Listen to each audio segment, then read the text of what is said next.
Perkenalkan, nama saya Leonara Sonifak Dalam dengan nomor induk mahasiswa 2250191214. Pada kesempatan kali ini, saya akan mempresentasikan tentang tugas sebelum praktikum saya yang berjudul Pelayanan Kefarmasian. Saya akan menjelaskan tentang pengelolaan sediaan farmasi, alat kesehatan, dan bahan medis habis pakai yang dilakukan di apotik. Yang pertama dimulai dari perencanaan, adalah suatu tahapan awal yang dilakukan sebelum melakukan pemesanan, dengan mempertimbangkan beberapa hal, seperti jenis obat yang akan dipesan, memperhitungkan waktu tunggu atau lead time, lalu mempertimbangkan estimasi safety stock, lalu mempertimbangkan pemesanan atau penjualan pada periode sebelumnya. Dengan hal-hal tersebut, kita akan melakukan revisi rencana kebutuhan obat dengan data yang diperlukan, yaitu penggunaan sediaan farmasi, alat kesehatan, maupun bahan medis habis pakai yang dilakukan pada periode sebelumnya, atau sisa stok, serta data morbiditas. Berikutnya yaitu pengadaan.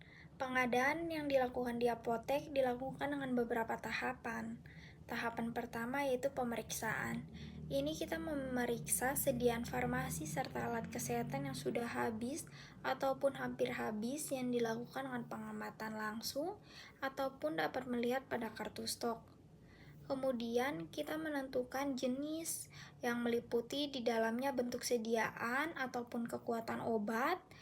Kemudian ada mempertimbangkan jumlah serta PBF yang akan kita pilih. Kemudian kita akan menulis di belangko surat pesanan atau SP. Surat pesanan ini ada 3. Yang pertama ada surat pesanan obat dan alat kesehatan. Ini untuk jenis obat-obatan seperti obat bebas, bebas terbatas, dan obat keras. Surat pesanan ini dibuat rangkap 2, yaitu satunya untuk PBF dan satunya untuk arsip apotik. Kemudian surat pesanan psikotropik. Surat pesanan psikotropik ini dibuat juga dengan 2 rangkap, satunya buat PBF dan yang satunya buat apotek. Dan yang terakhir adalah surat pesanan narkotika. Surat pesanan narkotika ini ditujukan kepada PBF Kimia Farma yang dibuat dengan rangkap 4, yang 3-nya untuk PBF Kimia Farma dan yang satunya untuk apotek. Selanjutnya yaitu penerimaan. Penerimaan ini bertujuan untuk memelihara mutu obat, menghindari penyalahgunaan dan kesalahan penggunaan obat, lalu menjaga kelangsungan dalam persediaan, serta memudahkan dalam pencarian serta pengawasan. Pada proses penerimaannya, kita perlu memperhatikan yaitu tanggal kadaluarsa, nomor batch, kesesuaian nama obat, jumlah sediaan, apakah sediaan tersebut rusak atau tidak, diterima dalam keadaan baik atau tidak. Selanjutnya yaitu penyimpanan. Penyimpanan merupakan suatu kegiatan menyimpan atau memelihara mutu sediaan obat. Kita menyimpannya pada tempat yang aman, terhindar dari pencurian, terhindar dari kerusakan, sehingga terjamin mutu kualitas obat. Penyimpanan ini kita dapat melakukan dengan berbagai cara, seperti kita menyimpan sesuai dengan alfabet atau A sampai Z. Hal ini dilakukan untuk memudahkan pencarian. Kemudian kita menyimpan sesuai dengan bentuk sediaan. Misalnya kita menyimpan lemari A khusus untuk tablet, lalu lemari B kita menyimpan khusus untuk sirup. Kemudian kita menyimpan dengan sistem FIFO dan FEVO. Ini memudahkan juga untuk sistem pengeluaran atau pengedaran obat. Yang pertama adalah FIFO, first in, first out. Itu merupakan obat-obatan yang duluan masuk atau duluan kita terima, itu juga yang akan duluan kita keluarkan. Kemudian yaitu FEVO, first expire, first out. Itu merupakan obat-obatan yang memiliki tanggal atau tahun kadaluarsa lebih dulu, yang akan kita keluarkan lebih dulu. Misalnya obat paracetamol ada yang diterima yaitu expire-nya bulan Maret dan yang satunya expire-nya bulan Agustus. Maka yang kita edarkan duluan adalah obat paracetamol yang expire pada bulan Maret. Itu juga memudahkan saat kita mengecek obat-obatan yang sudah expire sehingga tidak terjadi kesalahan. Kemudian obat LASA, look alike, sound alike, itu merupakan obat-obatan yang kita lihat bentuknya mirip ataupun pendengarannya mirip. Itu dapat kita simpan tidak berdekatan, atau misalnya obat A memiliki kesamaan dengan obat B, maka di tengah obat A dan obat B kita menyimpan obat E. Kemudian sesuai dengan suhu penyimpanan. Misalnya obat-obatan seperti suppositoria itu kita simpan pada suhu dingin, yaitu kita simpan pada suhu pendingin. Tidak boleh kita simpan pada suhu ruang. Kemudian kita juga memperhatikan pada kemasan obat biasanya terdapat suhu, kita harus menyimpan sesuai dengan suhu yang tertera agar tidak terjadi kerusakan. Selanjutnya yaitu pemusnahan. Pemusnahan ini dilakukan untuk obat-obatan atau sediaan farmasi ataupun alat kesehatan yang sudah kadaluarsa, rusak atau tidak dapat digunakan. Hal ini dilakukan sesuai dengan prosedur operasional.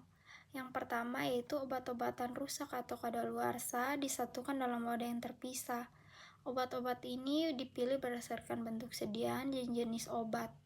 Ditentukannya pemusnahan masing-masing sesuai bentuk sediaan tersebut, dan jangan lupa untuk membuat berita acara.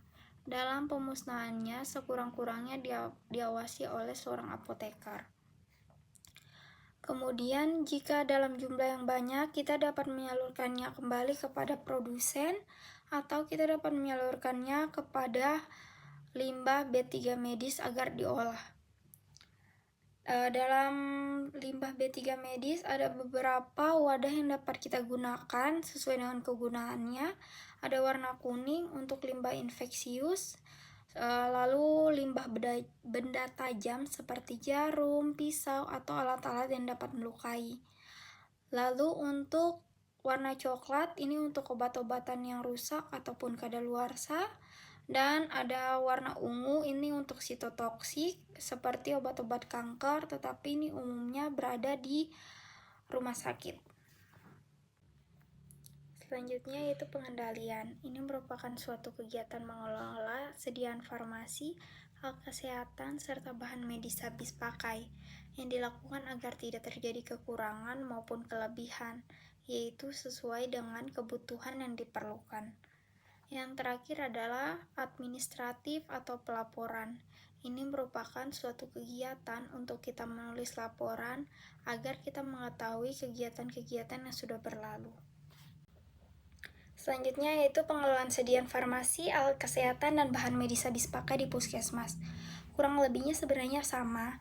Ada perencanaan, permintaan, penerimaan, penyimpanan, pendistribusian, pengendaliannya, pencatatan dan pelaporan, pemantauan dan evaluasi. Biasanya di sini perbedaannya pada jenis-jenis obat-obatan yang tersalur di puskesmas. Puskesmas ini merupakan fasilitas kesehatan tingkat pertama yang biasanya orang-orang itu pertama ke puskesmas dulu, nanti selanjutnya diarahkan kepada rumah sakit.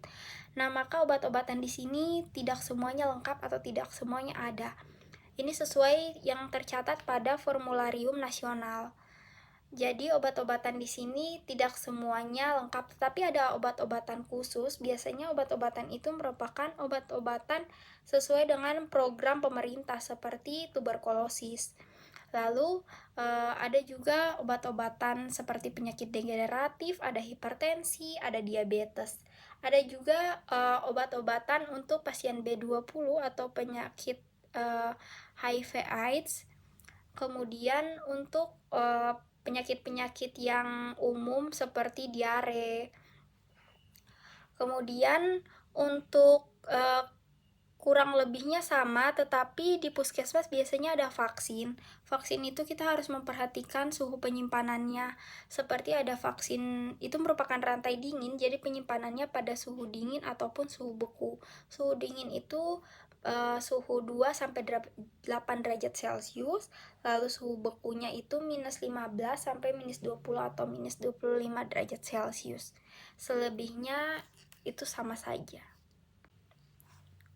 Dan yang terakhir adalah pengelolaan sediaan farmasi alat kesehatan dan bahan medis habis pakai yang ada di rumah sakit ataupun di klinik dengan rawat inap. Di sini kurang lebihnya sama, tetapi ada perbedaan. Yang pertama ada pemilihan. Yang lainnya sama, ada perencanaan kebutuhan, pengadaan, penerimaan, penyimpanan, pendistribusian, pemusnahan dan penarikan, pengendalian dan administrasi. Tetapi perbedaannya kalau di rumah sakit itu merupakan lingkup yang luas, yang besar, berbeda seperti di apotek ataupun di puskesmas. Jadi obat-obatan yang berada di rumah sakit biasanya lebih banyak, tetapi itu tergantung lagi kepada poli. Kenapa ada pemilihan? Seperti misalnya di rumah sakit A. Rumah sakit A ini merupakan rumah sakit besar yang memiliki banyak poli. Dia memiliki poli jiwa ataupun poli gigi, tetapi di rumah sakit B belum tentu dia menyediakan poli gigi ataupun poli jiwa. Jadi itu menyesuaikan dengan dokter spesialis, dengan poli dan kebutuhan dari rumah sakit tersebut. Begitupun juga dengan klinik, tetapi kalau di klinik itu lebih kepada kebutuhannya juga, tetapi klinik dalam lingkup yang lebih kecil daripada dengan rumah sakit, seperti itu. Selanjutnya saya akan menjelaskan penulisan resep yang benar. Penulisan resep yang benar ini ada beberapa bagian. Bagian pertama adalah inskriptio, bagian kedua invocatio, bagian ketiga preskriptio, bagian keempat signatura, bagian kelima ada subskriptio, bagian keenam ada pro. Bagian pertama inskriptio, ini merupakan bagian identitas dokter dan tanggal penulisan resep. Identitas dokternya terdiri dari nama, SIP atau surat izin praktik, lalu alamat dan nomor ponsel dokter. Lalu tertera biasanya kota serta tanggal bulan penulisan resep. Yang kedua adalah invocatio. Ini berisi simbol R yang berada di bawah inskriptio. Lalu selanjutnya adalah preskriptio. Preskriptio itu biasanya di samping tanda R tadi yang berisi tentang nama, jenis sediaan, lalu bentuk obat, serta dosis dan jumlah obat. Contohnya seperti di situ ada amoksisilin 500 mg tablet dibuat 15. Lalu ada signatura. Signatura ini biasanya instruksi penggunaan obat yang harus ditulis pada etiket dan termasuk nama pasien. Signatura itu seperti di situ signatur 3DDE 1 tablet. Ini maksudnya adalah digunakan 3 kali sehari 1 tablet. Lalu selanjutnya adalah subskriptio yang berisi tentang tanda tangan atau paraf dokter. Dan yang terakhir adalah pro. Di situ ada nama pasien, umur pasien, dan alamat. Biasanya untuk pasien anak-anak dituliskannya juga buat badan. Selanjutnya adalah aspek pengkajian resep.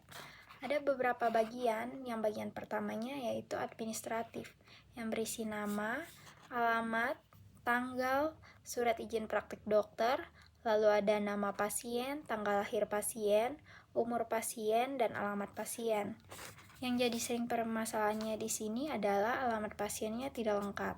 Jika alamat pasien tidak lengkap, khusus untuk obat-obatan narkotika, psikotropik, atau terjadi kesalahan pada penggunaan atau pemberian obat, kita dapat menghubungi kepada pasien tersebut, atau kita konfirmasi kepada dokter, atau kita melihat catatan rekam medik ataupun formulir dari pasien tersebut.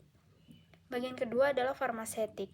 Farmasetik ini berisi tentang obat-obatannya, mulai dari bentuk, kekuatan sediaan, dosis, stabilitas, dan inkompatibilitas, aturan, dan cara penggunaan.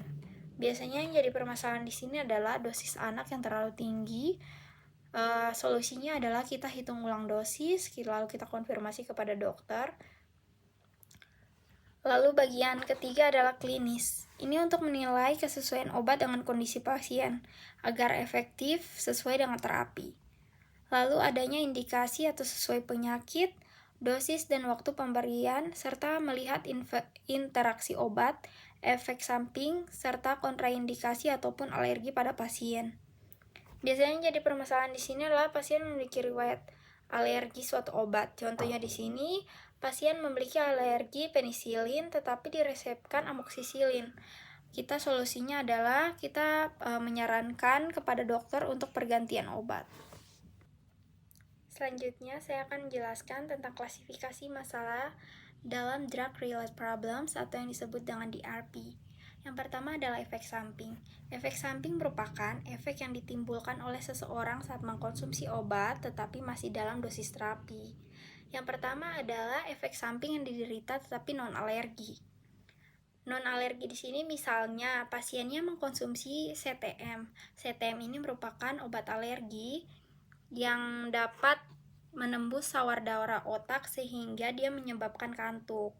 Itu merupakan efek samping yang normal. Lalu ada efek samping yang diderita tetapi itu karena alergi pasiennya.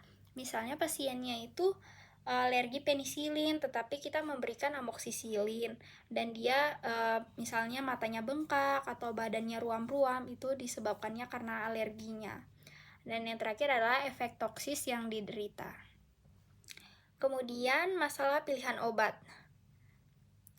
Ini pasien mendapat atau akan mendapatkan kesalahan pada penggunaan obat untuk penyakitnya. Ada beberapa, seperti yang pertama adalah obat tidak tepat untuk indikasinya. Misalnya pasiennya pusing, tetapi kita memberikannya obat diare, itu kan tidak sesuai dengan indikasinya. Lalu sediaan obat yang tidak tepat untuk indikasi. Misalnya pasiennya itu anak bayi berumur 5 bulan, tetapi kita malah memberikannya obat yang tablet, tidak memberikannya sirup. Lalu, duplikasi tidak tepat pada kelompok terapi atau bahan aktif. Kita memberi pasiennya ini mengeluhkan dia demam, dia mengeluhkan dia pusing, tetapi kita memberikannya obatnya itu mereknya misalnya Bodrex yang berisi parastamol, tetapi kita memberikannya paracetamol lagi, itu kan berarti duplikasi. Lalu kontraindikasi obat, itu untuk kehamilan atau ibu hamil atau menyusui. Misalnya pasiennya menderita tukak lambung, tetapi kita malah memberikannya misoprostol. Misoprostol ini obat yang golongan X, kontraindikasi pada ibu hamil, sehingga tidak boleh diberikan kepada ibu hamil karena dapat membahayakan janinnya, dapat menyebabkan kematian ataupun keguguran. Lalu tidak ada indikasi yang jelas pada penggunaan obat. Misalnya pasiennya ini seperti yang contoh pertama, pasiennya pusing, diare, lalu misalnya pasiennya gatal-gatal, tetapi kita malah memberikannya ada obat sesak napas atau obat lainnya yang tidak sesuai dengan indikasinya. Lalu tidak ada obat yang diresepkan tetapi indikasinya jelas. Selanjutnya adalah masalah dosis. Pasien yang mendapatkan lebih atau kurang dari jumlah obat yang dia butuhkan. Yang pertama adalah dosis yang terlalu rendah atau pemberian dosis yang tidak mencukupi. Misalnya, pasiennya memerlukan parastamol dengan dosis 500 mg, tetapi kita hanya memberikannya 100 mg diminumnya 2 kali 1, atau 2 kali dalam 1 hari. Itu tidak akan menyebabkan atau mendapatkan efek terapinya, sehingga pasiennya tidak mengalami perubahan atau kesembuhan dari penyakitnya. Kemudian, dosis obat terlalu tinggi atau pemberian dosis yang berlebihan. Di sini adalah kita memberikan dosis yang terlalu tinggi, bisa jadi pasiennya akan mengalami OD atau overdosis. Contohnya seperti pasiennya memerlukan amoksisilinnya 500 mg, diminumnya 3 kali sehari, tetapi kita malah memberikannya 2 kali 3 atau 1000 mg dalam 1 hari, itu akan menyebabkan overdosis. Lalu, lama pengobatan obat terlalu pendek. Misalnya pasiennya memerlukan minum obatnya 2 minggu, tetapi kita hanya memberikannya 3 hari. Itu akan membuat pasiennya tidak sembuh atau tidak mendapatkan efek terapi. Lalu lama pengobatannya terlalu lama. Misalnya pasiennya hanya perlu pengobatannya 6 bulan, seperti misalnya TBC. TBC itu paketnya adalah meminumnya 6 bulan. Tetapi kita malah menyarankan pasiennya untuk minum 1 tahun. Itu malah membahayakan untuk pasiennya. Ini merupakan masalah-masalah terkait obat yang sudah saya jabarkan pada slide sebelumnya, tapi saya akan mencoba menjabarkan kembali. Yang pertama, ada indikasi yang tidak diterapi. Pasien mempunyai kondisi medis yang membutuhkan terapi obat, tetapi tidak mendapatkan obat yang untuk indikasi tersebut. Seperti misalnya pasiennya mengalami batuk, dan flu, tetapi dia hanya diberikan obat pusing saja. Itu kita bisa menyarankan kepada dokter jika kita mendapatkan resep, misalnya kita di puskesmas, kita bisa konsultasikan kepada dokter sesuai dengan keluhan yang dialami oleh pasien. Lalu adalah penggunaan obat tanpa indikasi. Pasiennya ini mempunyai kondisi medis tetapi tidak mendapatkan obat yang diresepkan. Dia dapat obat tetapi obatnya itu tidak sesuai dengan penyakit yang dia derita, seperti itu. Lalu pemilihan obat yang tidak tepat. Pasiennya mempunyai kondisi medis tetapi tidak mendapatkan obat yang tidak aman, tidak efektif dan kontraindikasi dengan pasien tersebut, seperti misoprostol, kontraindikasi kepada pasien hamil dan kita malah memberikannya kepada pasien hamil tersebut. Atau misalnya pasiennya ini ada masalah dengan gangguan fungsi hati, kita malah memberikannya paracetamol, sedangkan kita tahu paracetamol itu efek sampingnya adalah hepatotoksik. Lalu dosis subterapi, pasien mempunyai kondisi medis dan mendapatkan obat yang benar tetapi dosis obat tersebut kurang. Itu akan terjadi ketidaksesuaian terapi, yaitu pasiennya tidak akan mendapatkan efek dari terapi tersebut. Lalu dosis berlebih, pasien mempunyai kondisi medis, mendapatkan obat yang benar tetapi dosisnya terlalu tinggi. Itu dapat juga menyebabkan overdosis atau yang paling parah adalah kematian. Lalu reaksi obat yang merugikan, efek samping obat atau yang disebut dengan ESO. Ini pasiennya mempunyai kondisi medis akibat reaksi obat yang merugikan. Seperti tadi paracetamol itu efek sampingnya hepatotoksik, seperti itu. Lalu kegagalan penerimaan obat. Pasien mempunyai kondisi medis yang menerima obat yang mempunyai indikasi medis valid. Lalu interaksi obat. Pasien mempunyai kondisi medis akibat interaksi obat dan makanan, obat dan hasil laboratorium. Di sini tuh biasanya jika kita meminum suatu obat dengan obat lainnya akan menimbulkan efek samping yang merugikan.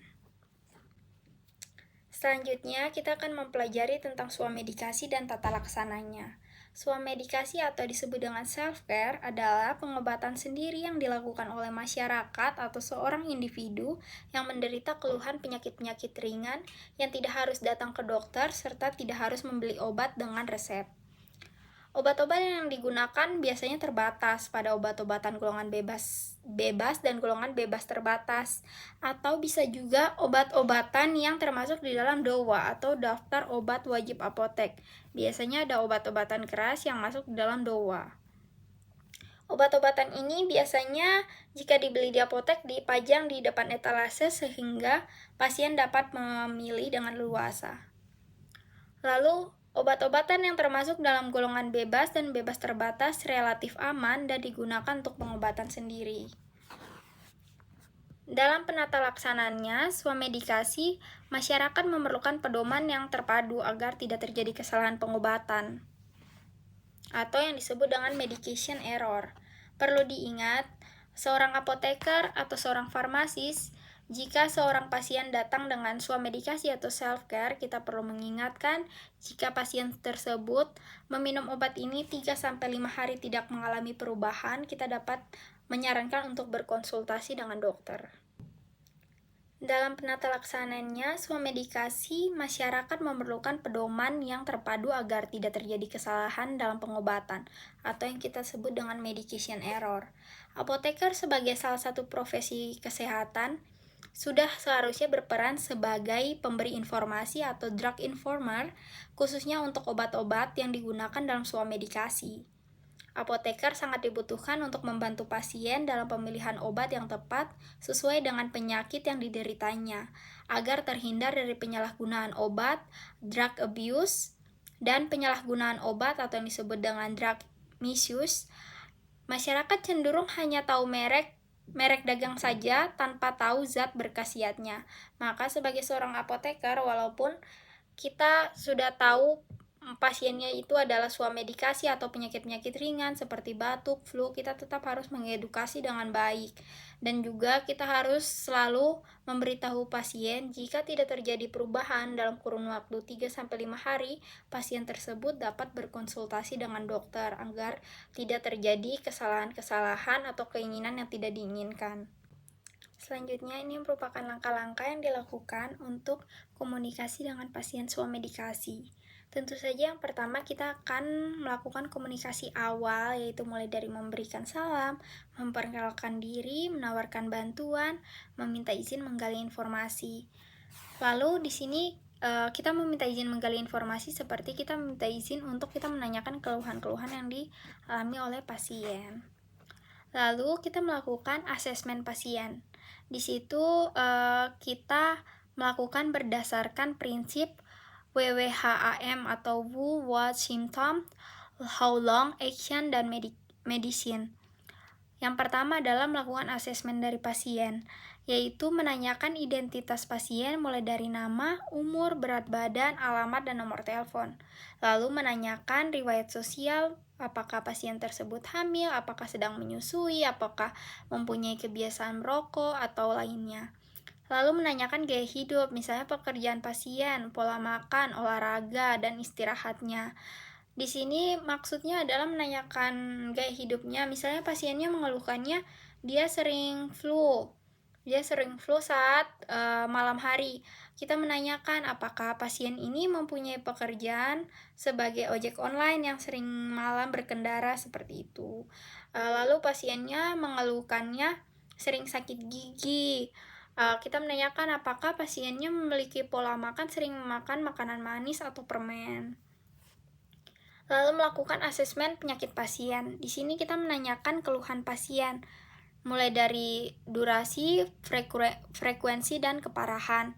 Pasiennya sudah sakit berapa lama, rasa sakitnya seperti apa, apakah itu sudah lama atau tidak. Lalu menanyakan awal timbulnya penyebab keluhan.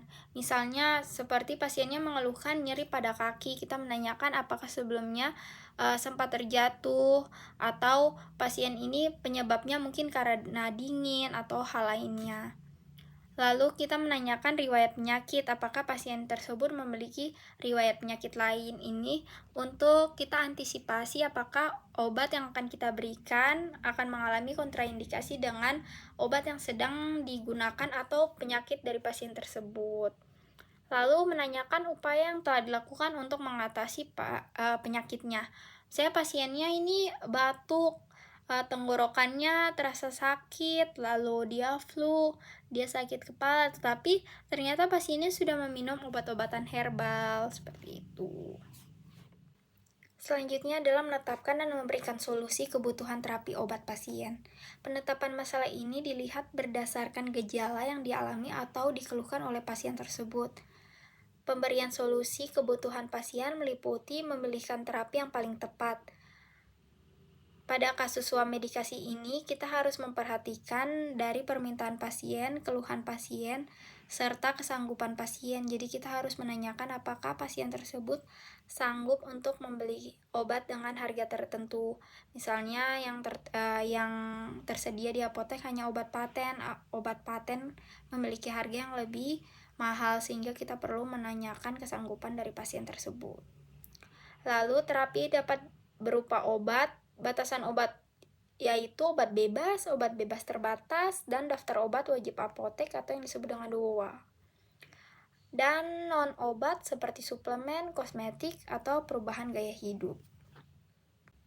Selanjutnya adalah pemberian informasi obat atau PIO. Hal-hal yang perlu diinformasikan liputi nama obat, indikasi, dosis, dan cara penggunaan. Lalu ada jangka waktu pemakaian obat, cara pemakaian, tanggal batas guna, efek samping, dan cara mengatasinya jika ada. Perlu disampaikan juga kepada pasien jika menggunakan obat swamedikasi, jika tidak terjadi perubahan 3-5 hari, perlu dilakukan konsultasi pada dokter. Lalu saat pemberian informasi obat juga, kita jangan lupa sebelumnya kita menanyakan kesanggupan pasien saat ingin menyetujui obat tersebut mulai dari harganya. Lalu, kepatuhan pasien mulai dari makanan, minuman, dan aktivitas yang harus dihindari. Jika Jika yang diberikan adalah obat bebas terbatas, kita perlu menyampaikan informasi tanda peringatan yang ada pada kemasan. Selanjutnya adalah verifikasi informasi. Hal ini bertujuan untuk memastikan pemahaman pasien ataupun keluarga pasien tentang informasi obat yang telah kita sampaikan. Lalu penutupnya adalah jangan lupa memberikan ucapan terima kasih dan semoga lekas sembuh, dan jika gejala tidak membaik segera menghubungi dokter. Selanjutnya ini merupakan pedoman dan tata laksana dalam sebuah medikasi. Yang pertama, kita dapat menggunakan pedoman penggunaan obat bebas dan bebas terbatas, Direktorat Bina Farmasi, Komunitas dan Klinik, Ditjen Bina Kefarmasian dan Alat Kesehatan Departemen Kesehatan Republik Indonesia tahun 2007. Ini berisi tentang informasi umum terkait obat, lalu ada tentang penyakit batuk, penyakit flu, demam, nyeri, sakit mah, kecacingan, diare, biang keringat, luka bakar, luka iris dan luka serut. Lalu yang terakhir ada tentang peran apoteker dalam penggunaan obat bebas dan bebas terbatas. Di dalam sini membahas tentang gejala-gejala penyakitnya, penyebabnya, hal-hal yang dapat kita lakukan, obat yang dapat digunakan. Lalu tata laksana kedua, kita dapat menggunakan daftar obat wajib apotek nomor 3 berdasarkan Menteri Kesehatan Republik Indonesia nomor 1176 garing Menkes garing SK garing X garing 1999. Selanjutnya, saya akan menjelaskan tentang penyakit degeneratif. Ini merupakan penyakit yang disebabkan oleh berbagai faktor. Beberapa faktor tersebut adalah efek langsung dari penggunaan normal tubuh atau faktor usia, sementara yang lain disebabkan oleh kesehatan yang buruk atau gaya hidup. Kebanyakan penyakit degeneratif dapat disembuhkan, namun ada beberapa kasus yang tidak dapat disembuhkan. Dalam kasus tersebut, pilihan pengobatan hanya mampu membantu meringankan gejala sehingga pasien dapat hidup dengan normal. Beberapa penyakit degeneratif umumnya seperti hipertensi, kanker, diabetes, Parkinson, Alzheimer, rheumatoid arthritis atau RA, dan osteoporosis. Selanjutnya, saya akan menjelaskan tentang salah satu penyakit degeneratif, yaitu diabetes mellitus. Diabetes mellitus merupakan suatu penyakit menahun yang ditandai dengan kenaikan kadar glukosa dalam darah yang melebihi nilai normal. Hal tersebut disebabkan beberapa faktor, mulai dari kurangnya aktivitas fisik, asupan gula yang terlalu tinggi, terganggunya respon tubuh terhadap insulin, berkurangnya produksi insulin oleh sel beta pankreas, lalu kinerja insulin terhambat akibat adanya hormon lain, bisa juga karena faktor usia, faktor keturunan, dan karena kehamilan. Dalam pengukuran kadar glukosa darah dalam tubuh manusia, ada yang dinamakan dengan nilai normal. Yang pertama, dapat pengecekan dengan gula darah puasa sewaktu atau GDS adalah seseorang tidak perlu melakukan puasa sebelum melakukan pengecekan kadar gula darah tersebut. Normalnya di bawah 200 mg per desiliter. Yang kedua adalah gula darah puasa atau yang disebut dengan GDP, di mana seseorang harus melakukan puasa sebelum melakukan pengecekan kadar gula darah. Ini biasanya dilakukan puasa dari malam hingga pagi hari dilakukan pengecekan, tetapi seseorang bisa meminum hanya air putih saja. Normal kadarnya adalah 126 mg per desiliter. Kemudian ada namanya pengecekan HbA1c. HbA1c ini merupakan presentasi gula darah yang menempel pada hemoglobin, yang menunjukkan rata-rata kadar gula darah selama 2-3 bulan. Jadi sekalipun seseorang sudah melakukan puasa beberapa hari, kita dapat melihat apakah dia diabetes mellitus atau tidak dari kadar HbA1c. Kemudian gejala penyakit diabetes mellitus. Yang pertama adalah poliuria, lalu polifagia, dan polidipsi. Ini merupakan gejala-gejala klasik. Sering kencing atau sering buang air kecil. Ini biasa terjadi pada malam hari. Lalu cepat lapar, walaupun seseorang sudah makan dalam porsi yang besar, tetapi dia cepat sekali merasakan lapar. Dan sering haus, walaupun dalam keadaan dia sering minum, tetapi dia cepat merasakan haus, bahkan dehidrasi. Gejala tambahannya seperti berat badannya menurun tanpa penyebab yang jelas, tangan atau kakinya atau di bagian badan lainnya sering kesemutan, gatal di area intim atau kemaluan pada wanita, bisul yang hilang dan timbul, penglihatan yang mulai kabur, lalu cepat lelah, keputihan pada wanita, luka yang sulit sembuh, mudah mengantuk, dan impontial pada pria. Hipertensi merupakan salah satu penyebab terbesar morbiditas di dunia, sering disebut sebagai silent killer atau pembunuh diam-diam. Ini merupakan suatu penyakit di mana ditandai dengan tekanan darah sistolik dan diastolik yang melebihi batas normal. Gejala dan tanda pada umumnya tidak spesifik, tetapi keluhan yang dapat muncul antara lain nyeri kepala, gelisah, pusing, leher terasa kaku, penglihatan kabur, nyeri di dada, mudah lelah, dan impotensi. Nyeri kepala pada umumnya pada hipertensi yang berat. Berikut merupakan kategori tekanan darah. Yang pertama, normal. Saat jantung sedang berkontraksi atau sistolik, normalnya di bawah 120 mm air raksa, dan diastolik saat jantung sedang berelaksasi di bawah 80 mm air raksa. Saat meningkat, tekanan darah sistoliknya adalah 120-129 mm air raksa, dan tekanan darah diastoliknya yaitu di bawah 80 mm air raksa. Untuk kategori hipertensi stadium 1, sistoliknya yaitu 130-139 mm air raksa, dan diastoliknya yaitu 80-89 mm air raksa. Untuk hipertensi stadium 2, tekanan sistoliknya yaitu di atas 140 mm air raksa, dan tekanan darah diastoliknya yaitu di atas 90 mm air raksa.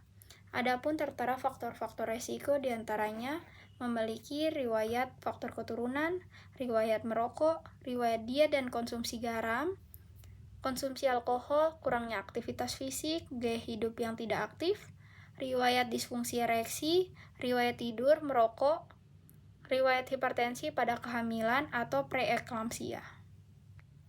Pada pasien penyakit degeneratif, mereka menggunakan obat dalam kurun waktu yang cukup panjang atau cukup lama, sehingga perlu dilakukannya pemantauan terapi obat atau PTO dan monitoring efek samping obat atau MESO.